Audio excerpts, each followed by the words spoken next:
possible circumstance. Everything. See, you got to include God in everything. Going to the doctor, you have to include God.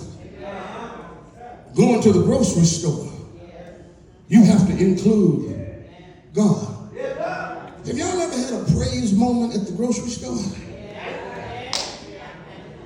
What is a praise moment at the grocery store?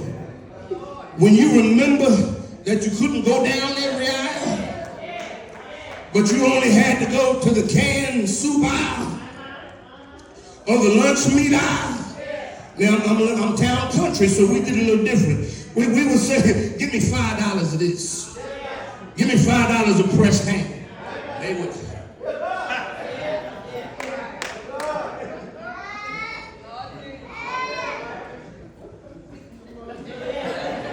It's $5.25. Is that all right? That's fine.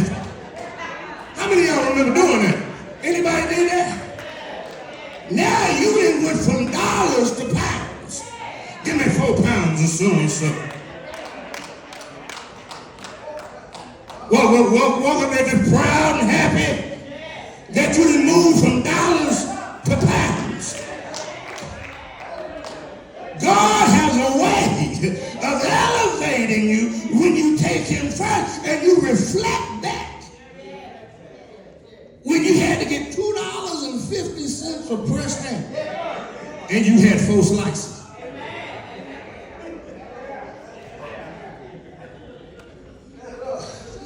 And something within you, you're not even paying any attention, and your feet start. And you watch them slice that ham. Y'all ain't been there, huh? You watch them slice it, and it past the amount that you used to. And something within you just starts jumping, and you just get happy. And you find yourself saying, thank you for all that you've done for me, because there was a time.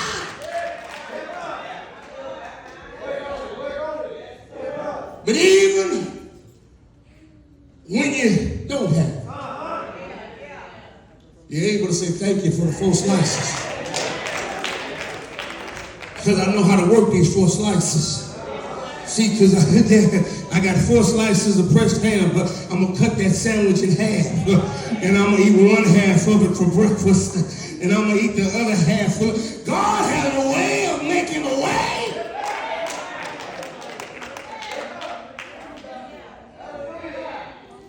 Here's what I learned. In every possible circumstance, Paul could truly be content because he did not let outward circumstances determine his attitude. Can we be honest with you? And some of y'all like me, when you don't have any money, your attitude ain't right. Y'all playing, but y'all. Some of y'all have forgot. Attitude bad with money. You remember a time when you didn't have nothing and you wanted to go somewhere and you couldn't go because you didn't have it, and they kept asking you, no, I don't want to go. It ain't that you don't want to. It's that you cannot.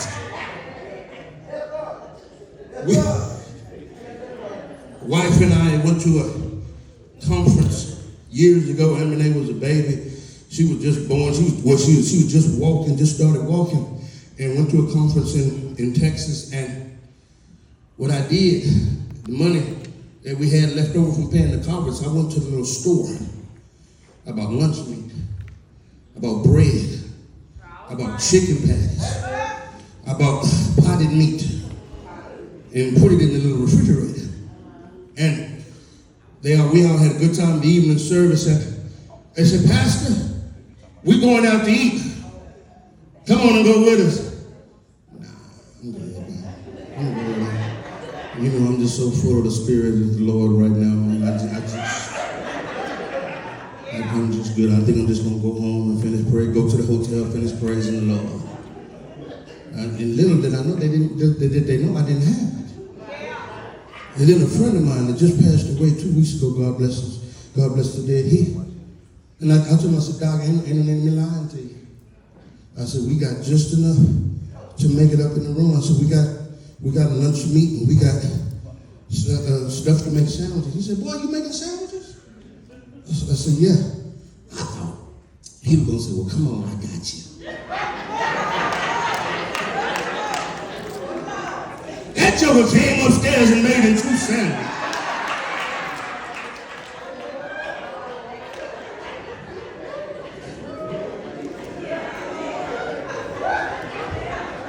Baby, you know that? We talked about it when he left. How you gonna come in here? Come to find out he didn't have it either. In the same boat I'm in. Don't you know a lot of people in the same boat you in? Sometimes we just like to play like we got it. He says, I can do everything. To stop there pulls the words out of context with simply the idea of reliance or cocky self-assuredness. He says, I can do everything. Now, if it stops right there, we're in bad shape. Our dependence is upon us. But he says, through Christ. God wants us to accomplish much for him in this world, but only through Christ. Instead of trusting in our own strength and abilities, we must rely on Christ and his power. The Lord showed me something, and I'm going to leave you alone. I was leery about taking the job. Because I did this other job so long.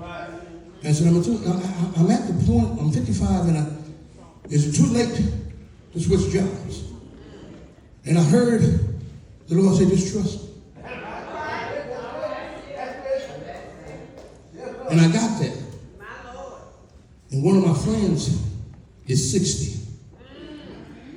One of my other friends is 63. Which the Lord, I can feel the Lord looking at me. Y'all ever feel? When you thought I had to show you to take a shot.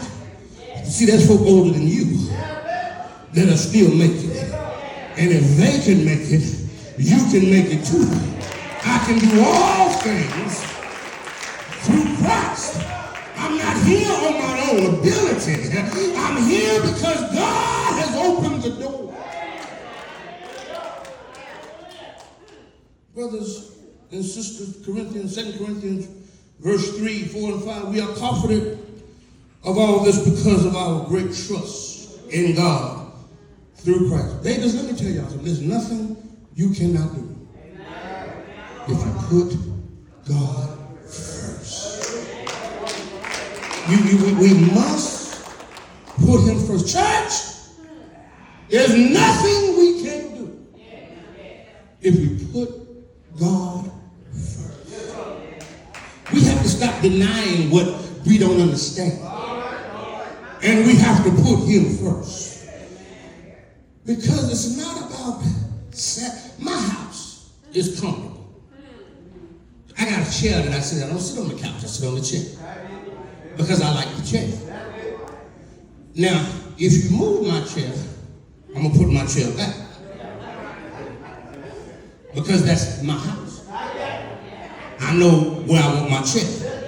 Come on, talk to me here.